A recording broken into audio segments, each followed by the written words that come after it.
All right, here he is. He's unchained. He is Reusse, presented by Josh Arnold, investment consultant, Mr. Money Talk.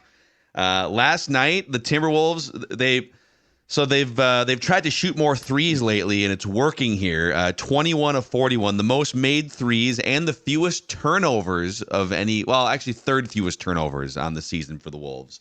So not a bad night in Milwaukee last night, And Pat. we're playing Naz a little more. Let's start playing Naz a little more. They played the three Uh, big guys together for a while, but he brings, he's dynamic. Let's get him on the floor more often. That would be my number one complaint about Finch is there's nights he's only playing 14, 15 minutes. He's got to play, 25, doesn't he? Yeah, 24 last night. See, like to me, Mhm. that's every night That needs to be at yeah, least 24 in some yeah. way.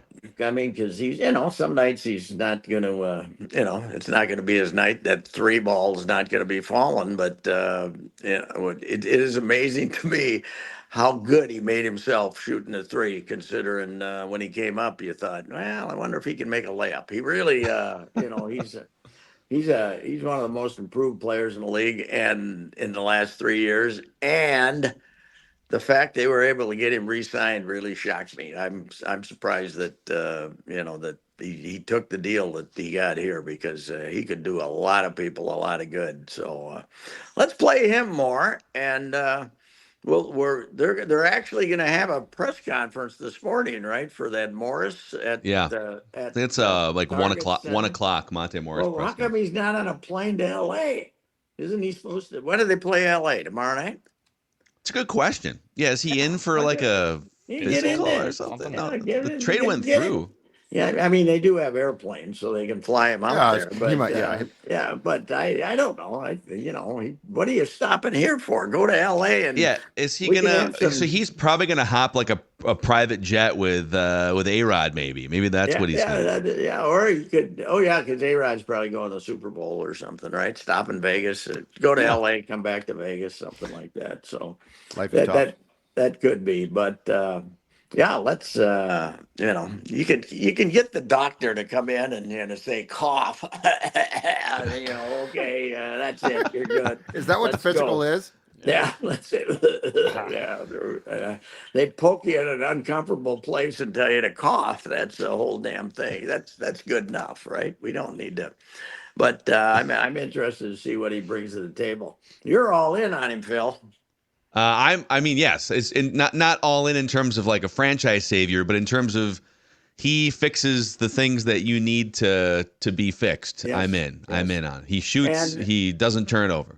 Tyus would have been nice, but Tyus a little expensive for that backup role. And if the guy plays good and he's still only 28 or something, you can sign him for a couple. He's not going to break the bank here. He could be a $10 million backup for a couple of years too. So Yeah. it's but yeah, I've always said sometimes when you play terrible, it's because you don't make shots.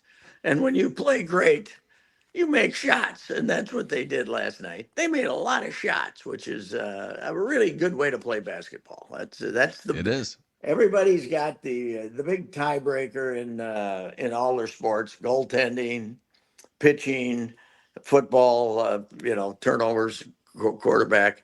But in in in the NBA, in basketball, it's making shots. Some And nights you don't make it's kind of shots. amazing that they're not a great shot making team, and they're still No, sitting here 20 games over. There's also, and we'll go over this on Flagrant Howls today for those of you listening. So there's like 5 or 6 really good shooters on the buyout market too that they could get access to. Like Danilo Gallinari was waived yesterday. Like oh really? there's Wow. guys like Joe Harris. There's guys like that just sitting out there in the Isn't it buyout market. isn't it interesting that this of all places would become a buyout target? People, the It guys is. on the buyout on the deals that say, yeah, Minnesota, yeah, I'll go there. That we've been a We're long gonna time. turn guys away. We don't have roster space for all these The guys. It's the new Wolves, Patrick. The last time this would have happened, '04, there was no such thing as the buyout market. That because some guy had $150 million contract, and they told him he could go anywhere he wanted to, So Yeah. they got rid of him. So that, but yeah, it's to bounce this, this little trip. This one and then the Clippers game that had a This had a potential to be a nice little losing streak here. So A you go out split there here and now, just and then take care of business against one of the two. They did, and then go beat Portland a couple times, and whatever happens against the Clippers. No tease for Ant or Cat, right? No tease I don't last think night. so. When you're 30, No. when you're 30 No reason ahead, for 'em. When you're 30 ahead, you can't complain too much. So, But it is Anyway. funny, like you nailed it a couple days ago with the Finch Tom Thibodeau comparison. So last night, and so Monte Morris obviously hasn't joined the team yet, and Jordan McLaughlin was out with an Yes. injury. And so rather than last night being an opportunity to go to, maybe we'll try Wendell Moore for 10 Yeah. minutes or Josh Minott, Finch says, nope, 8-man rotation. Yes, Everyone's right. playing 35 minutes. And then in the last 5 minutes, some of them got in. I want to see Miller, man. Although another big guy, and you already got enough big guys, but that's the guy I'm. He can score, man. He can't play any defense, even in the G League, but he can score. I am glad that they didn't throw him in because there were rumors that if you were going to trade for Tyus or something, he was one of the guys you had to give up. But I'm anxious to see him. What are we going to do about Jaden McDaniels? So just let him play defense and be kind of a dunderhead. Is that it? I mean, it's. He's overpaid, man. He's overpaid. It's funny because this year he still only makes like whatever it is, $3 million or $4 million. So that's fine for the price. Right. But when he starts making 25 or whatever it is next year, you're just gonna need a rebound once in a while. You're gonna need 15 points. And you can't just be your guard guy as well. It's got to be more than that. You got to make that corner three when they leave you wide open, which they most of the time they do. So he's got to add to his game. And he's what? Is he a year ahead of Ant, right? He's 23. But in experience wise, same draft year, but I think he's a year. Let me check here. So yeah, he's definitely a year older. He's 23 years old, and he was in the 2020 draft, 28th overall. So yeah, they were or was he a year? Well, he might have been a year before. No, he was the same draft. Anthony Edwards was number 1 in 2020. Yeah.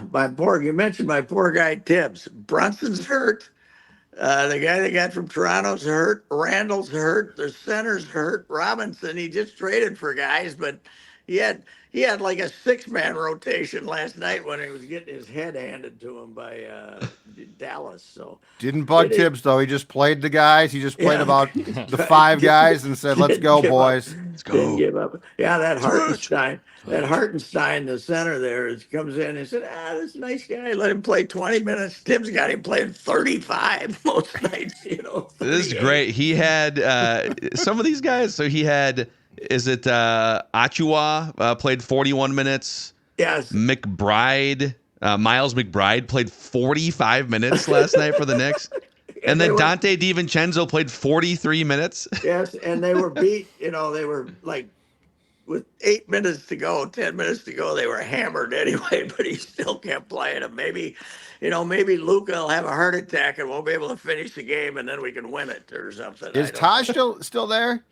They brought him back. I know. He played 22 minutes last night. Yes, That's awesome. Yeah, they brought him back, let him go when they made the trade with Toronto, and then just brought him back when everybody got hurt. He probably stays in Tibbs' condo, the extra bedroom or something, right? Ready to go whenever he's It's great, man. It is hilarious. It is the time. And even by the way, the Mavericks were not much different last night, and the Mavericks have their full roster, but they made a trade, but they played like a 7-man rotation for most of the night too. So boy, those guys were tired. It was everybody was complaining because there weren't any trades before the deadline day, but the NBA got pretty active on Yeah. deadline day. A ton of like role players. There's probably 12 different role players that were, maybe even more than that were traded. In a lot of ways, I think everybody feels the title is more wide open than it generally is. The Celtics are good, but they're not a lock. And it's you can go out in the first round and you can make it to the finals. I think it's a pretty well balanced up and down league right now.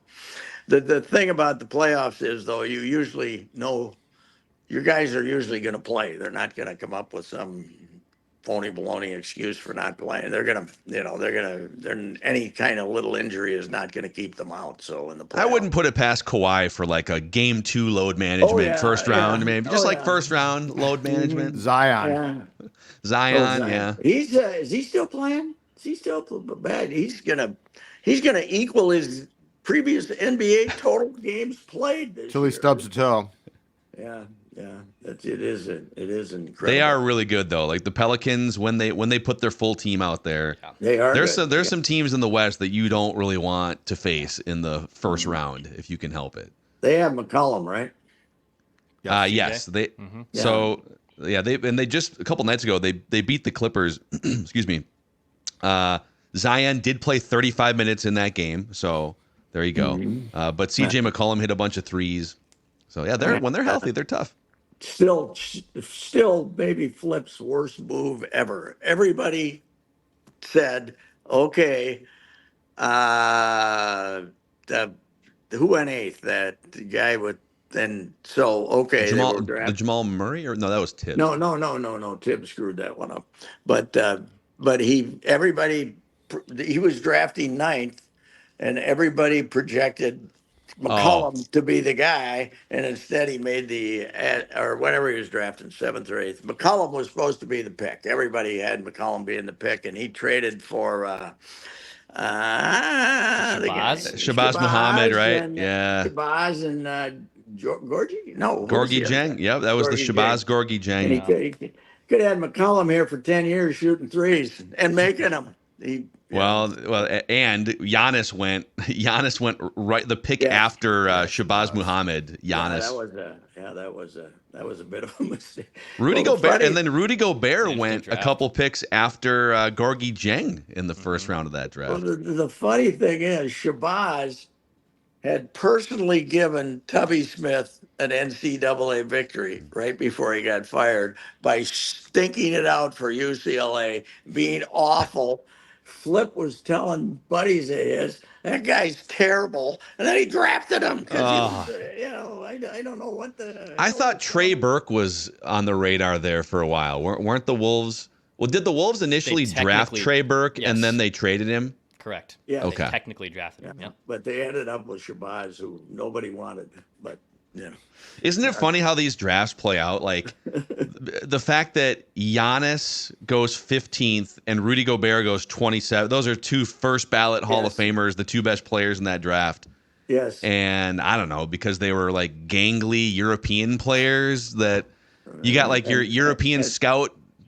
And meanwhile, you can draft Michael Olowokande first, right? Wasn't he first overall? He was first overall. The Clippers drafted him first. And who was the other guy, the big guy that was the worst first overall? Well, in the draft, that's the draft we're talking about. Anthony Bennett was first overall. Anthony Bennett, Anthony Bennett. Wolves got him for a while.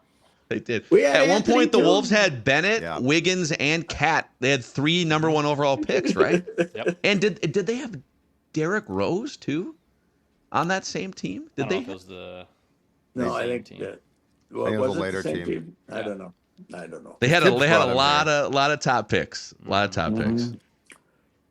Yeah, that's who you got on Sunday, Reusse? Chiefs, I think.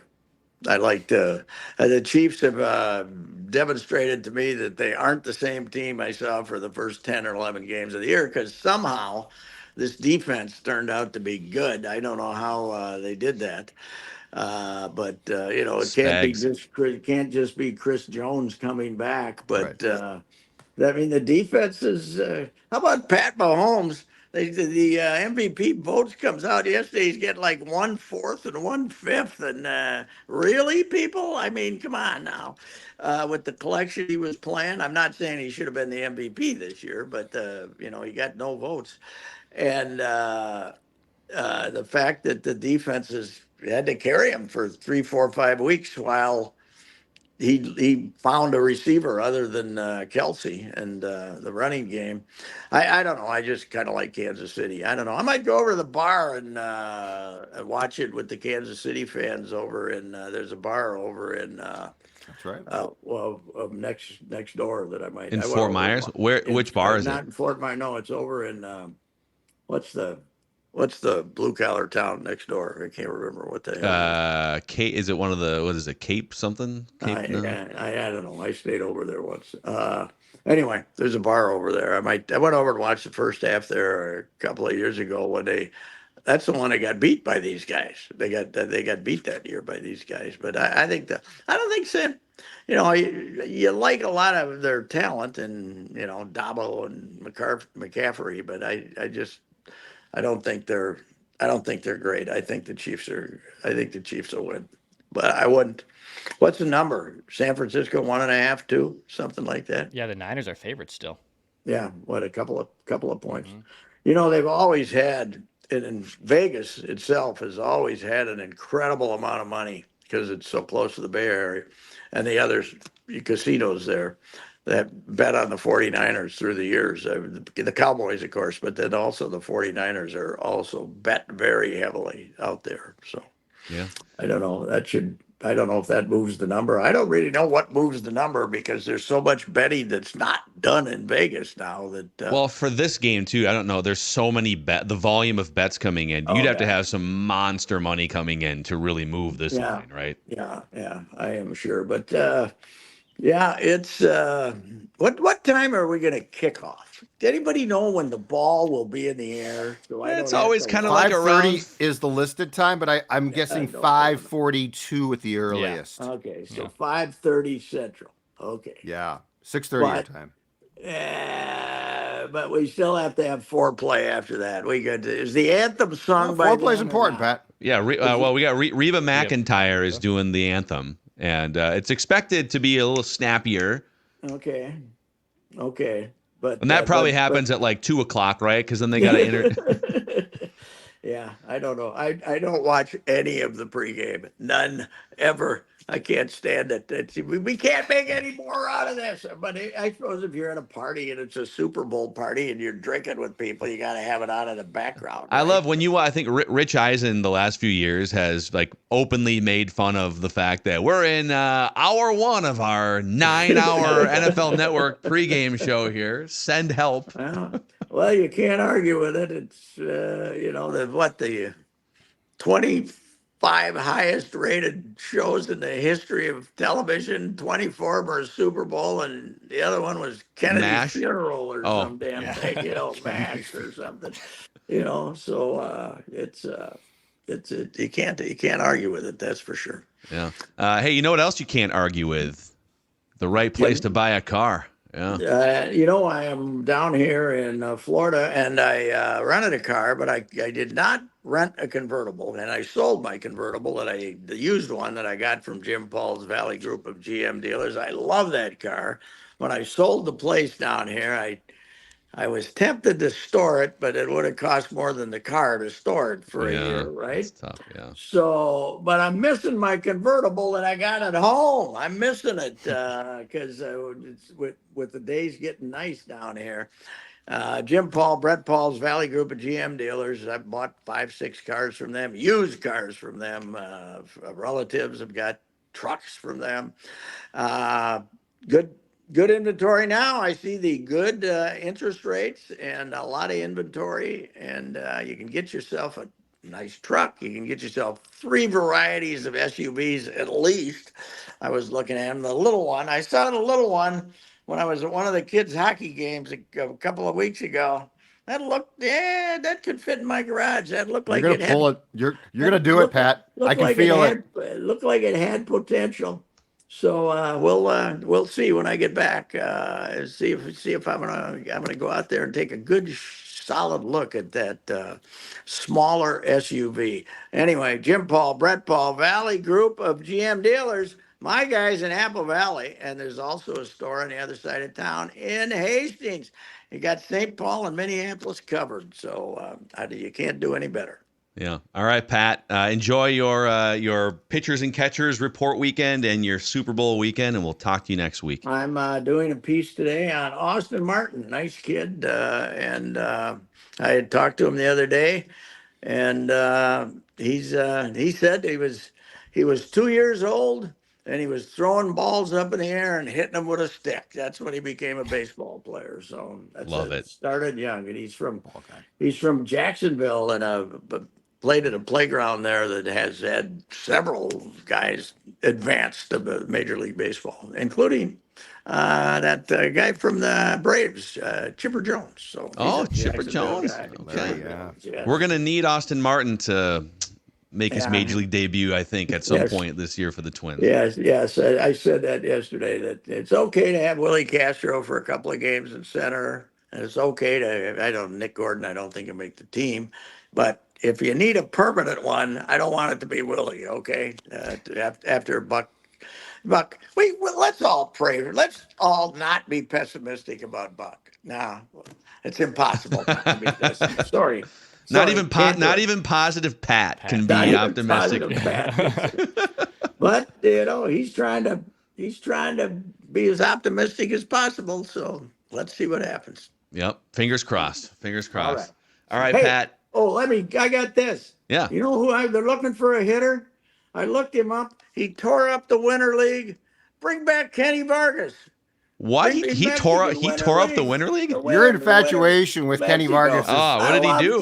You love him. You try to get hold of him every year. He blows you off now. Yeah, well, I called him a couple of years ago. He was playing in Laredo, which played half its game in Mexico and half its game in Texas. I talked to him on the bus. I said, I'll call you back tomorrow.